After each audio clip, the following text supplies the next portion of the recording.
Robotics ఈ 4 మీరు నేర్చుకుంటారు. ఇది మీకు మీ 8th లో 9th లో ఇదేంటంటే మీరు బుక్లో నేర్చుకున్నది హ్యాండ్స్ ఆన్ ప్రాక్టికల్ ఉపయోగించుకుని వాటిని ఏ విధంగా ప్రాక్టికల్గా ఉపయోగపడతాయి అనేటువంటి ఆలోచనని అలాగే డెమాన్స్ట్రేషన్ని ఈ స్టెమ్ ల్యాబ్స్ ద్వారా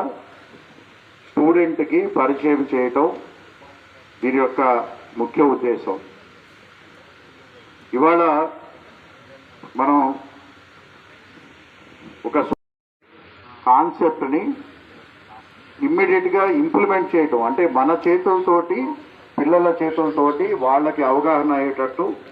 అలాగే వాళ్ళ చేత కాన్సెప్ట్ని ప్రాక్టికల్గా చూపించుకోవటం అదేవిధంగా వాళ్ళతోటి మళ్ళా ఆ కాన్సెప్ట్ని ఉపయోగించి చిన్న చిన్న ప్రయోగాలతోటి వాళ్ళు నేర్చుకునే విధంగా చేయటమే ఈ స్టెమ్ ల్యాబ్ యొక్క ముఖ్య ఉద్దేశం. అలాగే ఈ స్టెమ్ ల్యాబ్లో ఏదైతే మనం తయారు చేసుకున్నామో దాన్ని క్యూరేటర్స్గా ఈ క్లాస్లో ఈ స్కూల్లో ఉన్నటువంటి టీచర్స్ని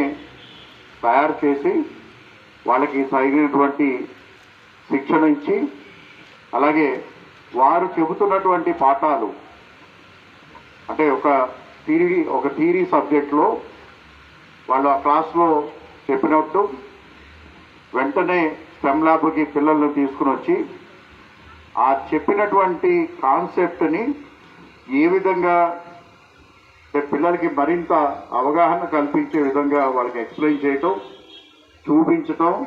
అలాగే వాళ్ళకి హ్యాండ్స్ ఆన్ ట్రైనింగ్ అంటే అది చూపించడం అంటే దూరంలో పెట్టి చూడండి అట్లా కాకుండా వాళ్ళ చేతికి ఇచ్చి వాళ్ళు దాన్ని ఫీల్ అయ్యి అర్థం చేసుకుని అలాగే అర్థం చేసుకున్న తర్వాత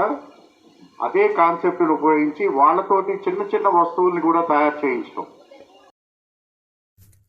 కడప జిల్లాలోని మరిన్ని వార్తా విశేషాల అప్డేట్స్ కోసం